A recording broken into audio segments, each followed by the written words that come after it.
All right, everyone, welcome to the Odin Development Sports Show. We are the Odin Development team, and we are excited to have you here with us today to talk with experienced game changers on the field and in their communities about a subject we believe really matters: character. We're a team of military veterans and athletes that have a passion for teaching and giving back, and we want you to get involved too. Check us out on social media or online at www.odin-development.com. Today, we're really excited to have one of the greats, NFL player, Appalachian State, all first team, all conference offensive lineman, played for the Houston Texans and now plays for the Cleveland Browns, Kendall Lamb. We're really excited to have you on here today, Kendall. Yeah, no problem. Thank you for having me, brother. Yeah, so we've obviously talked a lot, Kendall, in the past in the past several weeks about character, why it really matters, and then how every player has a story. How they got from where they were to where they are today. We would love for you to just kind of open up a little bit about your story. The things that really mattered to you as you were growing and developing as a player on the field, and then just as importantly, but off the field. So we'd love to hear from you on that. All right, so hello everyone. For the introduction, I'm Kendall Lamb from Charlotte, North Carolina, a little subdivision called Matthews, which we're all three familiar. Well, two of us are familiar with. Yeah, man, I come from I'd say a small town, but a nice size area outside suburb of Charlotte. It's been me, my mom, my grandfather my entire life.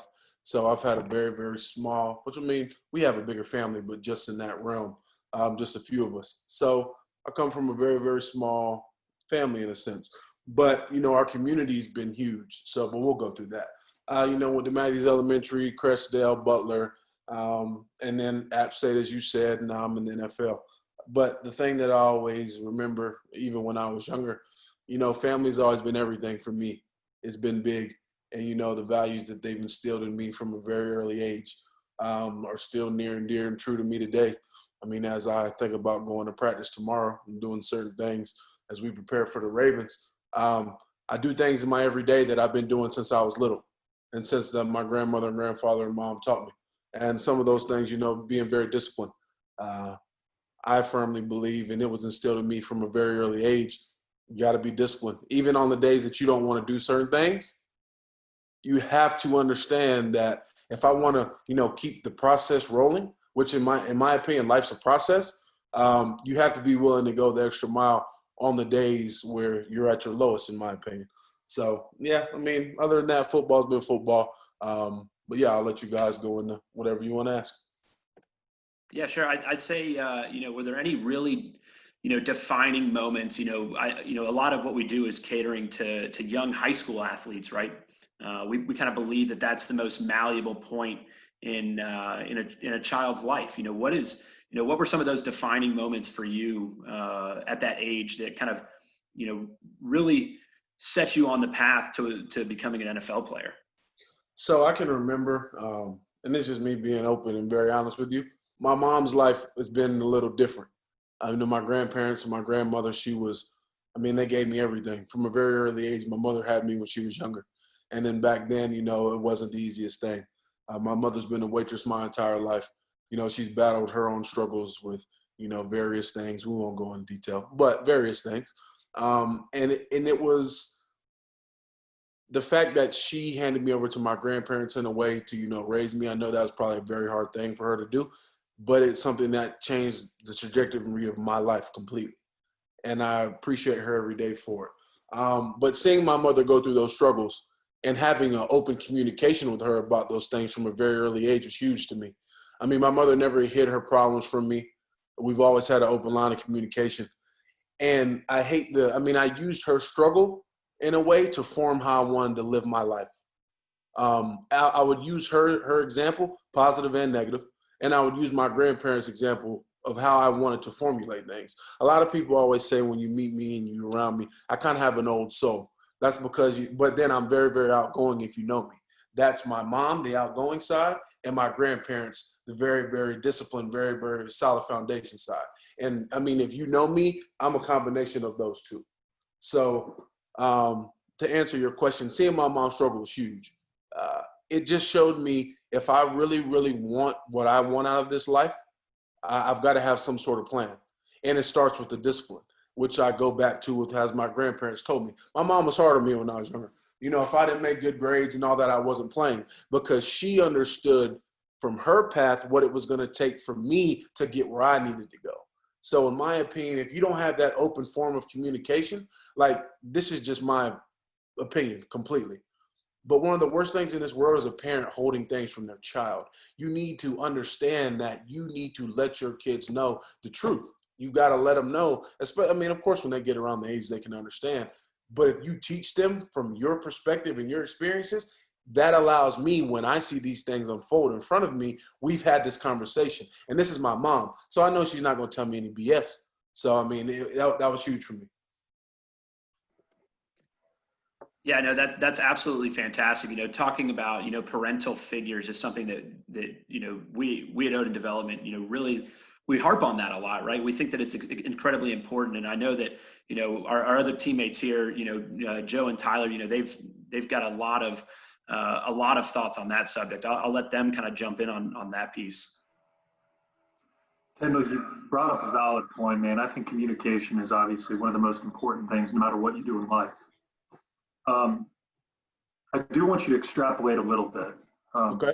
You know, being a father of two 7-year-olds, and, you know, with my colleagues also being parents of infants and soon to be parents, at what point did you find yourself finally able to understand what the true value of what your mother and your grandparents were giving you as far as insight goes? And if you could look back now at as an adult, and how would you be able to translate that to somebody who is 7 or 8 or potentially 9 and 10 years old, who is struggling, but has the potential in which your mother and your grandparents both saw? How would you be able to bring that out in them? So that's a great. I mean, it's if we could compact those things, we would change so much. And I agree with what you're saying. But for me, it was when. So football and sports for me is when I really started to realize, okay, I mean, I was a bigger kid. You know, I weighed more than everyone. I was a little, not to say slower, but I was slower than most of the people who were smaller than me. So when sports came into my life, things that my mother really, really talked to me about really hit the forefront. And I'll explain when it comes to that. Being around, you know, a team and being around guys from all different walks of life, and being able to have that form of communication that me and my mother had from a very early age taught me how to talk to people. It taught me how to see through the BS. It taught me how to see, you know, what this guy's doing, what that guy's doing. And my mom, of course, I mean, I'm interracial, if people don't know, I'm black and white. So it's like, from my standpoint, that was huge as well, because I don't see life through one set of eyes. I see it from, okay, my white side of the family, and I see it from my black side of the family. So I don't approach people with, okay, this is a black guy, this is a white guy. No, let me see the type of person you are. But in my opinion, that boils down to the way me and my mom talked. I mean, everything in this life, in my opinion, is a form of communication. And to bring it back to your question of how do we get, you know, 7, 8, 9, 10-year-olds to see that, and I hate to use the word dumb it down, but you have to go to their intellect at that time. You know, you have to speak to them from the standpoint of realize that this is a 7-year-old. You know, you'll understand your child, of course, because you're around them every day. So it's like, put things in front of him. If they love, of course, my cousin back in the day, you know, I don't got no kids right now. He used to love Bob the Builder. I used to teach him certain things from, you know, using Bob the Builder. You know, let me talk to you about, because he always, I mean, I played football back then. He was so young. We would set up Bob the Builder pieces, and I would show him where I played on the line. I would show him how things, you know, went. And when you do those things, which is called being hands-on with your kid, if you love your kids and you want to put, you know, everything into them, you have to take the time to spend with them. You have to. And I mean, even during this COVID time, people should realize that. I mean, kids, unfortunately, in high school and all that, in my opinion, may take a step back. But, you know, if you're, as people like to call it, if you want to be a great parent, take time to invest in your kids. And don't talk to them over their head. Dumb it down. Let's go to the Bob the Builder level. You know, let's teach them from that perspective. And then, in my opinion, it'll completely go from there. And that's what my mom did. You know, she was, I mean, not to say my mom's not the smartest lady, but she had street smarts. So when my mother would speak to me, she would speak to me from a very, very blunt, very straightforward, perspective. And it was crazy. Everything that my mom told me from, I can remember being in the bathroom in the mornings, learning how to brush my hair, learning how, keep your shoes clean, always sit here, always brush your teeth in the morning, always put deodorant on. The way you present yourself to people is going to show who you are. And I know I sit here with dreads and I've been in training camp, no haircut and all that. I get it. But at the same time, when you hear me open my mouth, none of that matters. But unfortunately in this day and age, people are going to judge you off of how you look.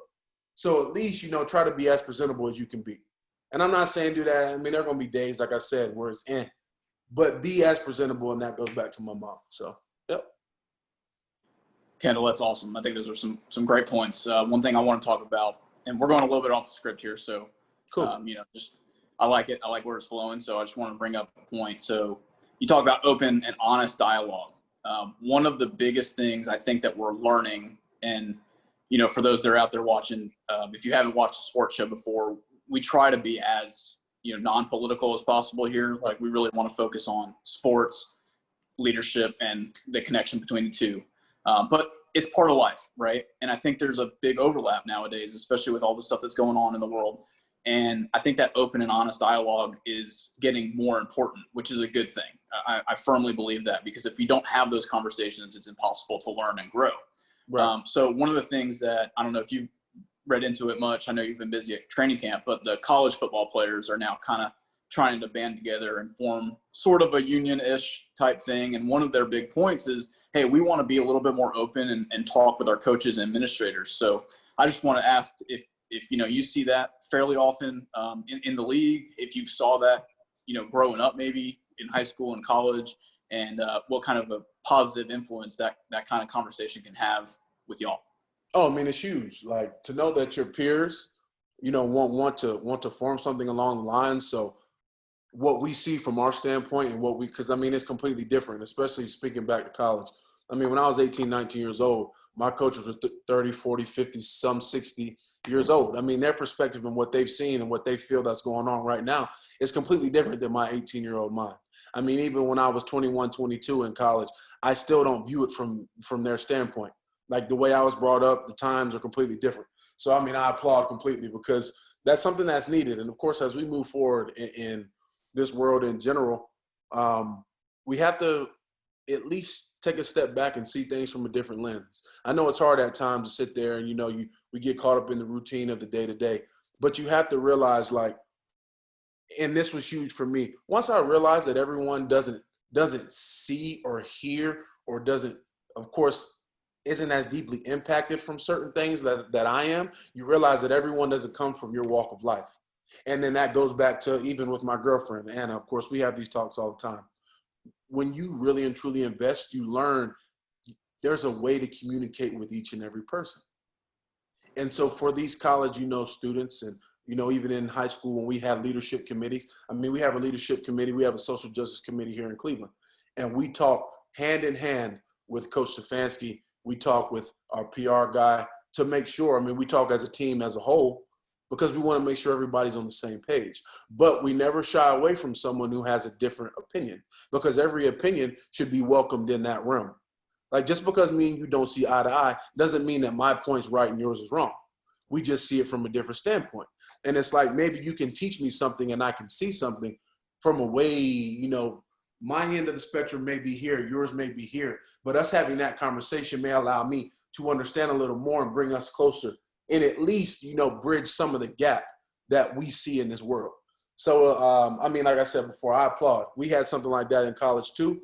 And you go back to high school, kids in high school these days are very, very different. But at the same time, I feel like at times, leaders on the team, leaders in that school in general, especially from a sports standpoint, are going to rise to the occasion, because the things that we're seeing in this world, you got guys in the NBA saying that, this game isn't bigger than what's happening out in the real world. And that's the truth. That's 100% the truth. I firmly feel that way too. Don't get me wrong, football on Sundays, Thursdays, and Mondays is going to take people away from that. But what's happening to people of all colors out here is way higher than what we do on the field. And the fact that people are bridging that gap, that's monumental. Yeah, that's awesome. And we firmly believe, athletes should be using their voice and their platform for positive good. I can't stand it when I hear people say like, oh, stick to your sport or shut up and dribble or whatever it is. That Right. makes me so mad because athletes have such a good influence. Now, obviously that comes with the caveat that, you as athletes owe it to them to, get educated on the subject. And Right. like you just said, learn all those different perspectives. And I think that's awesome. And I also think that's one of the biggest, positives of sports and athletics in general is the diversity, especially, when you start talking about different towns and different upbringings. I mean, that's a huge part of sports, and we absolutely love that. So thanks for sharing that. And I'm going to hand it over to Chris here, and we can get rolling. Yeah. So we spoke last week about our Odin Development's 3-step leadership process, right? So the first one is living by a standard, right? So identifying the character traits of people that you look up to, mentors, going back to kind of what you were saying, when you're playing with, a 7-year-old child, what do you want to impart on that child, right? So, who are they going to look up to? And what character traits would you ultimately want to identify with as you move forward and grow? The second step, obviously, being set the example. So taking a look at, introspectively taking a look at all of those character traits and applying them to yourself. And then the third being own the example, where you take the standard that you've set, that you uphold yourself, and now holding others accountable, right? So as we look at that 3-step leadership process, we've spoken a lot, about your family and how you really looked up to your mom. Who were some of the other role models that you looked up to when you were in those formidable years? And what kind of character traits did you really latch on to? Whether that be, you saw them as a really great leader, or you saw them as someone you wanted to emulate? So growing up, like I said, when sports came into my life, it was, every coach that's come into contact with me has been huge. We spoke about Mr. Avery earlier. Mr. Avery was one of my coaches from a very early age, and I gravitated toward, because before I say what I say, it's big for me because my father passed away when I was younger. So men for me were not to say foreign, but it was always my mother and my grandmother. Those were the grandfather was too, but not having a dad was a little different.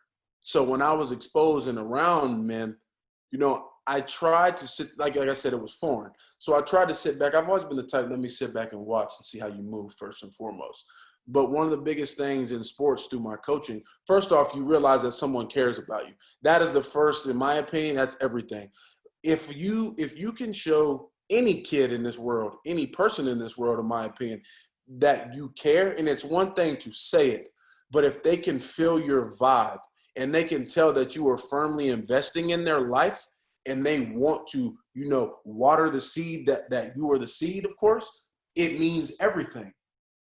Like I would run through a wall for any, like my O-line coach in college, I'd run through a wall for him because that man cared about me. So that's, in my opinion, one of the biggest things that you have to look forward to right away. Secondly, of course, and this can be hard at times because, with the kids these days and people in general, criticism, constructive criticism, people don't know how to take that, in my opinion. They don't know how. And you have to realize, and it's something that as I get older and if I go into the realm of coaching or anything in life in general, you always have to realize that I'm not critiquing the person, I'm critiquing the product. And that's a big thing. Because a lot of times people, oh man, coach is just on me. Coach doesn't care about me. Coach this and this. My mom just on me about these grades. My dad's on me about, no, it's because they have the wisdom. And it's wild that I sit here and say these things. It trips me out because I remember my mother saying, when I was younger, stay in a child's place. The time for an adult will come. You will understand all these things when you get older. And it's crazy. My mother never steered me in the wrong path when it came to giving me constructive criticism. So, that's something big in my opinion, the discipline and all that. Discipline's everything. I always will go back to discipline. But discipline, in my opinion, only comes from someone showing you by example. Like, how am I really and truly going to know the word discipline unless I see it portrayed in someone that I trust? But that's what goes back to forming that bond and that trust and that relationship. I live my life today, every day, because of the men and women that my examples. I mean, my coaches, honestly, Kobe Bryant was huge for me too. He was huge. And his passing was, I post stuff here and there, but I don't say much normally. That hit me deep because that was someone that showed me, putting the work in. And then sometimes you'll put the work in and you may fall short. But as long as you know that you did everything in your ability, then you can put your head on the pillow at night and feel good about yourself. And he was someone that embodied that. I've got others, of course, but the one that comes to mind is Kobe all the way. Because his mentality, man, that man was disciplined. We were going to work. But then when you saw him off the court, you saw how he was involved with his children. Even when he's trying to go win championships, even when he interacts with people on the back, he loved just being that figure. And that was someone that emulates that in my mind completely. Yeah. So, those are all fantastic things, and you can kind of look at them from a couple different lenses, right? So you can look at it from the relationship of the player, to the role model, and then, conversely from the role model to the player, right? So our program doesn't just stress, player development, but it challenges collective development for teams, right? So we're not just looking at, how do players get better? We're looking at how do coaches become better to 100%. impact those lives, right? And you brought up a lot of great points, talking about, connecting on a personal level, right? And it, one of the topics that we like to stress is emotional intelligence, right? And when you kind of dumb down that concept, what it really means is having empathy, having the ability to understand someone's situation and relate to them however you can. Right. To ultimately foster that trust that you were talking about and allow them to grow and develop. And it doesn't have to be a coach. It can be a teammate, a friend, a parent. But spot on. Those are fantastic, character traits that can be applied both ways. And going back to your discipline comment, discipline and hard work are, if you can do those two things, if you can be disciplined and you can focus your efforts to collective growth, whether that be on the field or off the field, you're going to set yourself up for success. And you may fail a few times, but if you continue to be disciplined and you continue to work hard, good things will come. So I'm glad you brought those points up. And I just want to say one more thing, as you bring up the coach's perspective, and I know you guys are going to show this to older adults in a way, and it's huge. If there's one thing, as any coach that may watch this in the future, if you hear one thing that I say, please hear this. Please. And this is me going back to 14-year-old Kendall. This is me going back to college Kendall. And this is me going back to, NFL Kendall right now. This is something that I stress, because the coaches who embody these things, or what I'm about to say, are the people who got through to me completely, are the people who really and truly showed me. And I said it earlier, you have to show me that you care. You have to show me, if you want to make the impact in these kids, if you want these kids to do the things that you want them to do. Yes, saying that if you want to accomplish your dreams, go to the NFL, go to the NBA, be whatever you want, but they're not going to hear you until they can see you. If you don't show them who you are, everything that we're talking about, it doesn't matter. Especially kids in this day and age. They see, because they decipher information so fast, they will see through it complete. Even when we were 14, I could tell when you was BSing me. It's even worse now. They can tell you right away. So please invest. Please take time to understand your children. Because if you do that, things will change. I promise you they will. No, I completely agree. And it's great that you're advocating for, coaches' growth too, because they're the ones that make a difference, right? I think one of the things we said last week was, we at Odin Development aren't going to be the guys that we expect players to remember 10, 15 years from now and say, Odin Development is the reason that we are, the next Kobe Bryant or the next Kendall Lamb, right? We expect that those coaches are going to be the ones that establish that relationship with the players, to really foster growth throughout the rest of their lives and make that tremendous impact. Tyler, I know that you're, one of your big thoughts is kind of looking at, perfection, failure, how do you go about, setting standards for yourself and for your team? Do you kind of want to, broach that subject with Kendall? I do. First of all, I want to address one thing that you said, Kendall, and I had to write this down. I'm not critiquing the problem. I'm critiquing the process. And I think that's very important to remember here when it comes to enabling and providing a more successful discipline-like mental thought. A lot of our kids these days, man, they just, I hate to say it, they're lazy. They don't want to do what it takes. And like you said, man, waking up sometimes is the first step into doing it. And I'm one to bring it up too, man. I hate getting up early in the morning. And when I sleep in, it actually impacts my day in a negative fashion than it would if I woke up at 5 o'clock in the morning.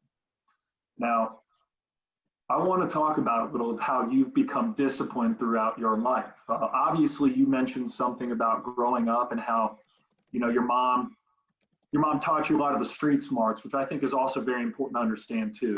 Regardless of what the education is, you have to constantly keep learning. You have to learn. You have to adapt. You have to assimilate into the environment in which you are in.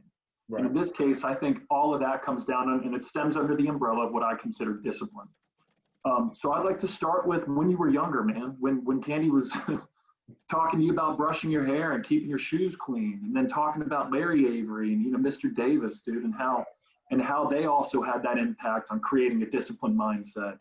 And then ultimately, dude, I want to talk about when you finally realized when you were leaving Butler and you were going to App State, and then you saw yourself at App State, and you realized that I am going to make it in the NFL, and this is how I'm going to do this. And ultimately, I also want to understand is how did you keep the, I'm going to use the word impetus, but how you just kept the momentum going, how you were able to tell yourself when you felt your lowest and your weakest, that you were able to slap yourself in the face and say, we've got to do this, Kendall, because everything is riding on this one moment. So it goes back to, I've done this my entire life. I feel like it's big for kids to do it, or people even in general. You have to, life's going to throw so much at you in general, but if you can map out step by step, or you can have your goals in line, write them down in front of you. Write them down so you can visually see them. That's a huge thing because, in my opinion, too many people try to they try to jumpstart the process. Like we try to skip steps. There is no, life, we only get one life. You only get one opportunity, unfortunately. It's not like we get redos. So it's like learning from my failures were so big. You have to be able to look yourself in the mirror and say, well, that didn't work. But let's dive into why it didn't work. Let's have the real conversation with ourselves is, did I do as much as I was supposed to do? Did I go this route? Did I seek this type of information? Did I talk to this person? Did I try to adapt, maybe a new technique? Because so many people try to look around and say, well, it was her fault or his fault. No, a lot of times in this life, you have to make sure you look at this person right here. Because, from head to toe, this is all we can control. It's all you can control. That's literally it. So it's going back to your question as far as, when I knew, in a sense. So we were playing, I played early at Butler. Played on varsity my sophomore year, started and everything, was at center. But when I moved out to the edge playing tackle, it was a different ball game. I was a basketball player growing up. Basketball is my favorite sport. And I realized in basketball, when I would touch someone like that, there's this thing called a whistle. And then they would call these things called a foul. And I wasn't too fond of that. I enjoy basketball, don't get me wrong, still my first love. But I enjoyed, causing a little bit of pain on people and doing it in a, a legal manner. So when my senior year in high school, I was 6'4" and a half, 6'5", 245, 250. And I realized that, whatever I wanted to do on the field, I could do. Like I realized the techniques that my coaches were talking to me about, I would apply them and I would start to use them. And if some worked, I would have put them in my game. If some didn't work, I wouldn't. That goes back to being able to look yourself in the mirror and realize, okay, we had a success with that type of block. Let's try it again. And over time, as you continuously do those things, they become second nature. And that's when we get to the point where I can do certain, like I can give you a pass set and do certain things with my eyes closed because you have to repetitively do it. But in this world, when we feel discomfort, we don't want to repetitively do those things anymore. We want to take the step back and go back to the cocoon of what's easy. But you have to live, I mean, if people really want to accomplish these things, you have to live outside of, I mean, you have to live in a world of discomfort. I put myself in very uncomfortable situations each and every day because I want to see what I'm made of. I want to see what I'm going to, if I'm going to rise to the occasion. Going back to college to answer that point, we were playing Georgia my junior year. We have a Georgia fan on this call. We were playing Georgia, and I was going against a guy by the name of Leonard Floyd, and he was All-American. All-American outside linebacker. He went the JUCO route, All-American there. He's a first-round draft pick. And I remember, every year we play the big schools or whatnot. And, I mean, I had done well in our conference. I had done well playing everybody. But that was the first time we got to play at SEC school. And in everyone's mind, oh, my, SEC is everything. So I was like, okay, let's see where we're at. And then my offensive line coach told me, this guy's going to be a first-rounder when the time comes. So I was like, oh, good. So we can really see where we're at. Well, he didn't do anything the entire game. He got no pressure. I think he got one tackle just running it down from the backside on the outside zone play, which I was running away from. But when you hear and you see the standard, and I sat there and I saw, every step that I took to prepare for that type of game, you feel yourself, there's a point in time when you're in certain situations in life where you go into this thing that I like to call the zone. You literally go into a zone. It's where, you put the time in your preparation that you're not nervous at all. Like, I know there are going to be times in life where you get very, very nervous, but if I've prepared myself to the best of my ability, all that nervousness goes away. Because and at least in football, I study my opponent so much that I know what he's going to do. I know what he likes doing. I know his tendencies. I know when I do this, what's going to happen. When you put the time into it, and as I did that day, my coach came up to me after, and he was like, I want you to know you just locked up a first rounder. And I was like, but I knew I was going to do that.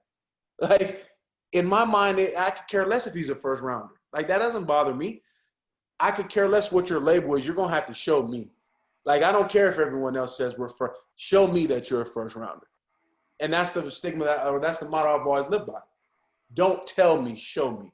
Which is why I always go back to, Coach, don't tell me, show me. You have to show me.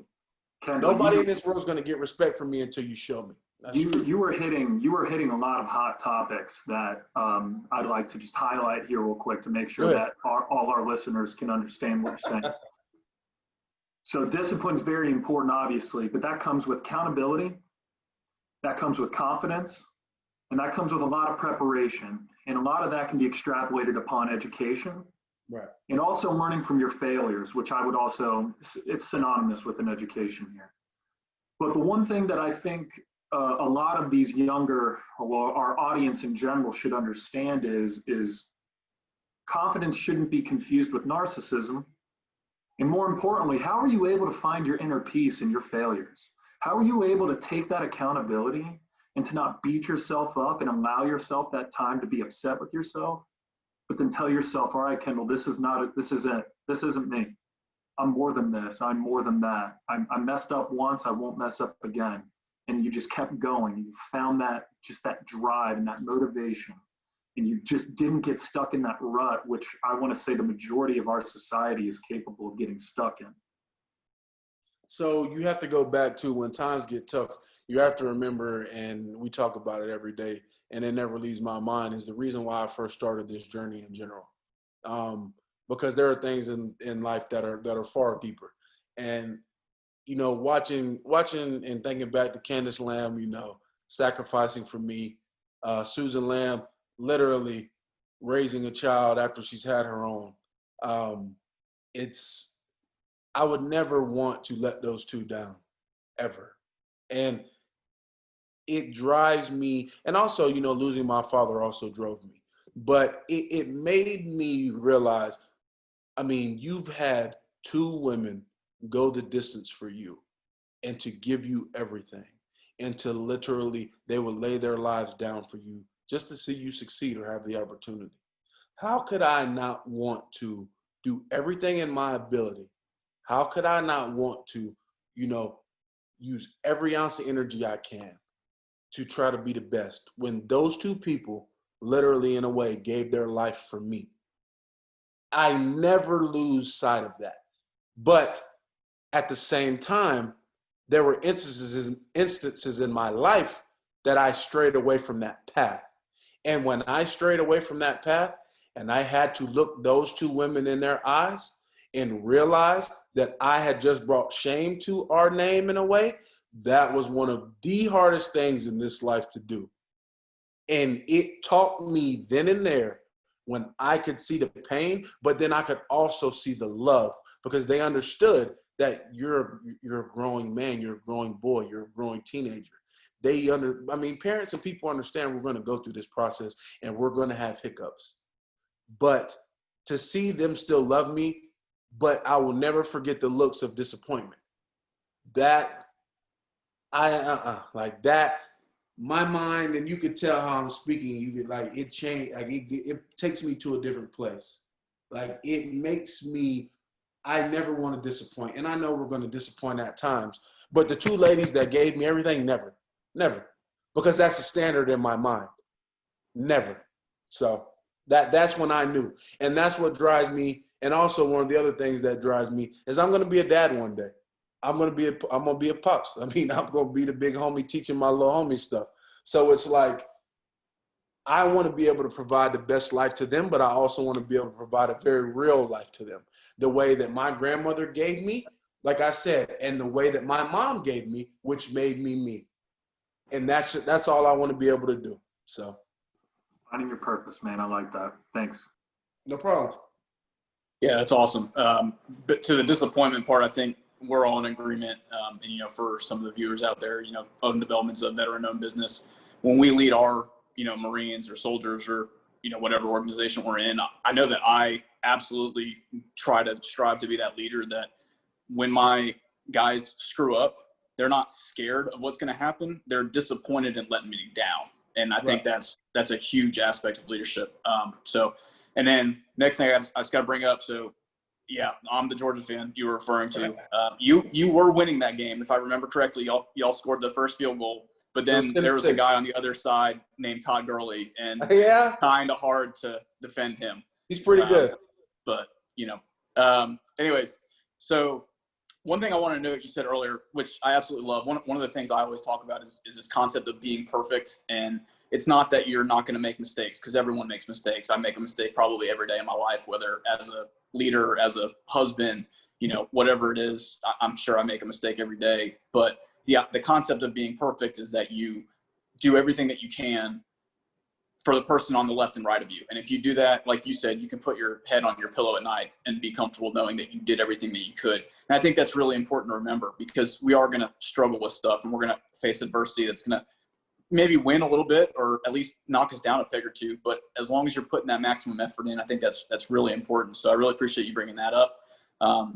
I know that, especially for the younger crowd that's listening or will watch this, that I wasn't the most mature kid, and I made stupid mistakes and I said stupid things, and I didn't value some of the stuff that I probably should have as a kid, especially with regard to sports. Like looking back at it, that I had the most amazing athletic experience because of the people that were around me, whether it was the group of men that I got to play football with or rugby with, just from so many different backgrounds. And I know that I screwed up not giving everything that I could every single day. I think I did an okay job of it, but that's what kind of perfection means to us. So then leading into my first question, and, I know you're busy, so we want to try to wrap this up here. So I got two more for you. So for the first question is, with that concept of being perfect, what have you seen from either yourself or leaders that are around you that have sort of set the example, whether it's on the field or off the field, for, your teams or for your families? So from the football realm or in the sports realm, you've got guys that lead by example, of course. I'll bring one, and it'll bring a smile to your face. He's younger than me, but this individual, top notch. I sit near him in the locker. My locker's here. His is right behind me. We talk every single day, and I cherish every interaction because he's a top notch man, is Nick Chubb. Nick Chubb, top tier. But Nick Chubb is the type that doesn't say much. Nick never, I mean, he talks to me because, you know, we have that type of bond and that relationship.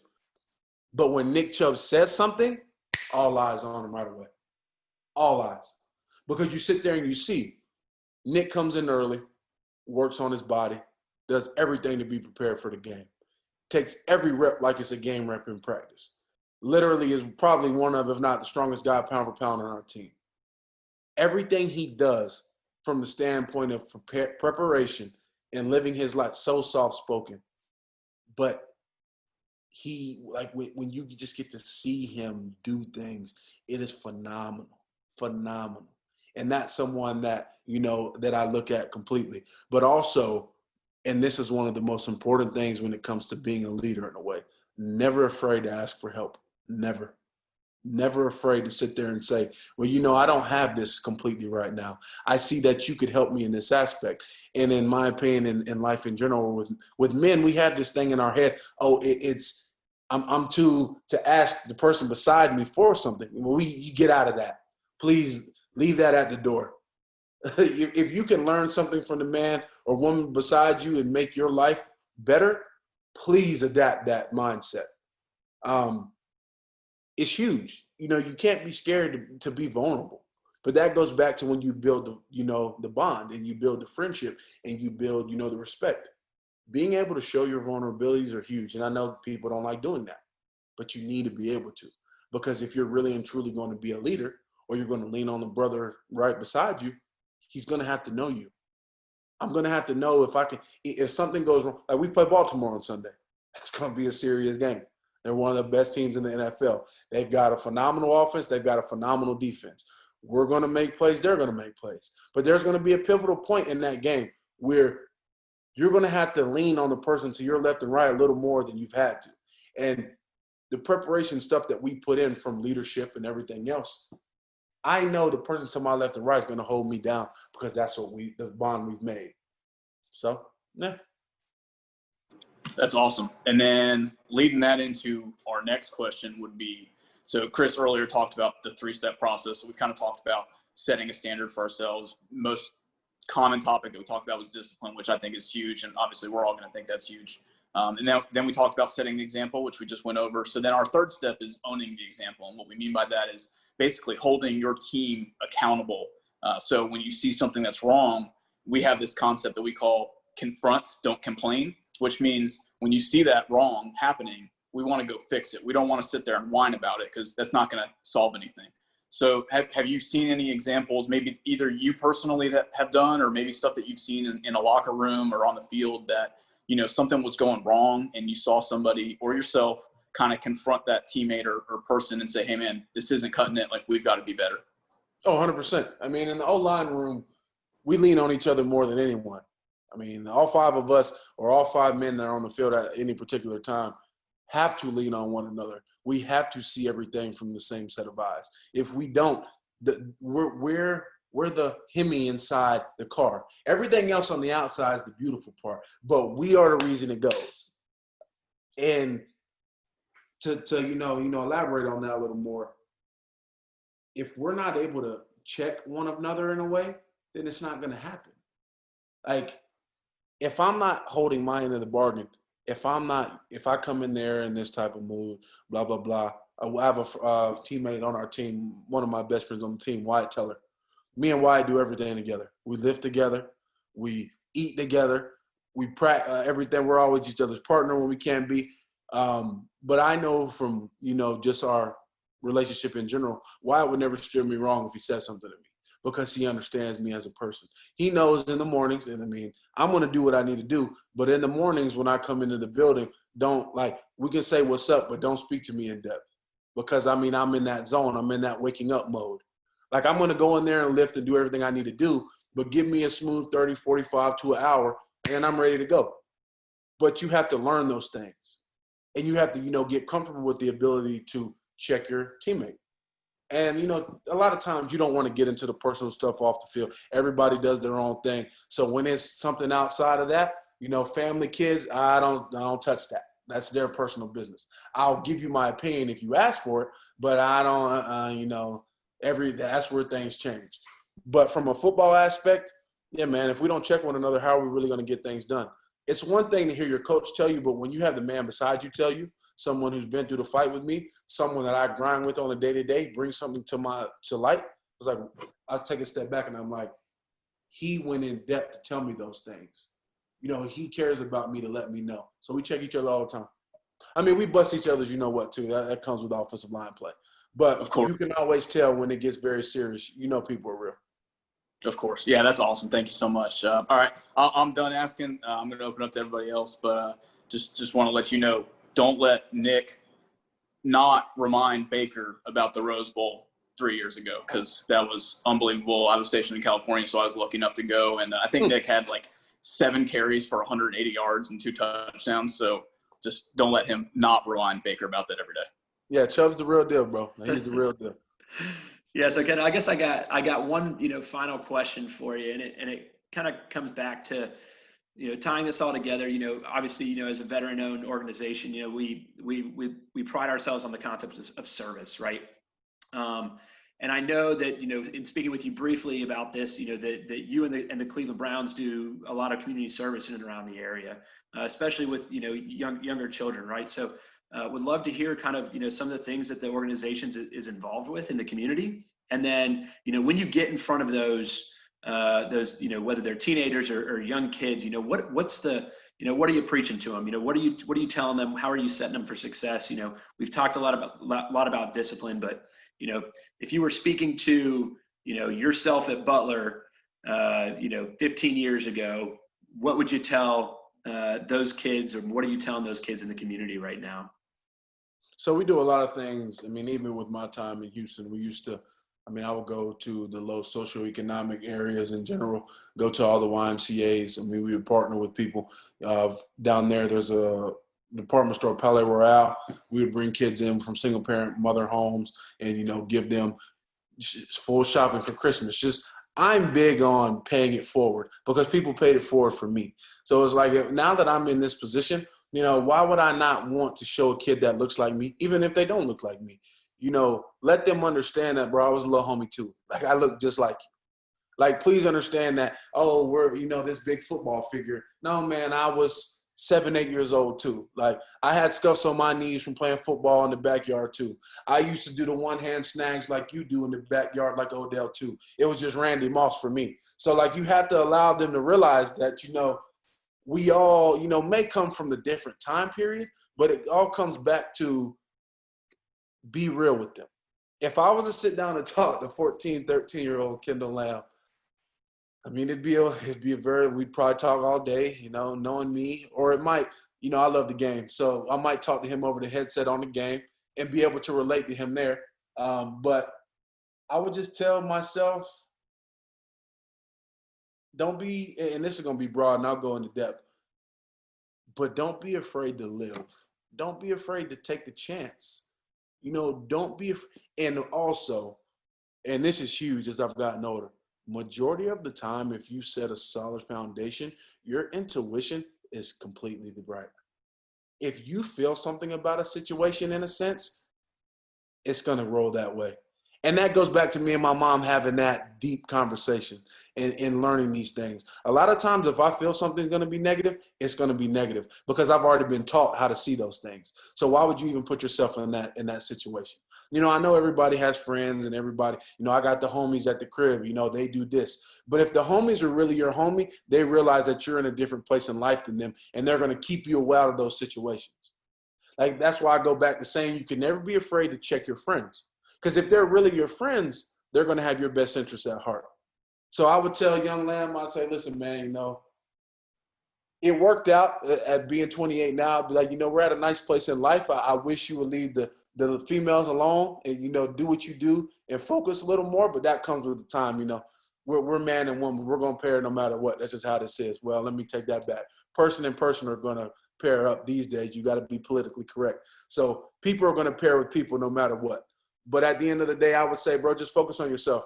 Because at the end of the day, if you can really and truly boil down, because life is so short. I loved high school. And people used to tell me it's going to go by like this. And, it did. But at the same time, bro, live in the moment. Because you're going to blink and high school's going to be over. I took a blink and college was gone. I'm going to blink and I'm going to be 40 with 3-4 kids, and I'm going to think, where are we at? So live in the moment, but always look at the bigger picture. Go by the vibes. They're not going to lie to you. They're not going to lie to you. Yeah, no, these are really all great lessons that, we're learning from you. I think between the three of us, we have, a few decades of military experience leading people, talking about leadership, in the classroom setting, in practical application, but, bringing someone in with just a different story, really helps broaden our perspectives and horizons too. And we think that, as we kind of grow our base and we get more and more young people in tune with what this program is really about, they're going to start to see that, it starts with a humble beginning, and it starts with hard work, discipline, surrounding yourself with the right people, focusing on, that thing that's in between your ears, and really, driving home to a new level of success. So Kendall, we really want to thank you here from the team here at Odin Development. We really appreciate you spending time out of your day, especially on your day off, to really help us find the right message to cultivate these new leaders that we plan to, that we hope kind of shapes the future for our next generation. It's been a really great time. It's been great catching up. Two of the three founders here, obviously we went to school with you, and it's great to see you doing well. And we wish you all the best in your game against Baltimore this weekend. Appreciate you, brother. All right. Thank you.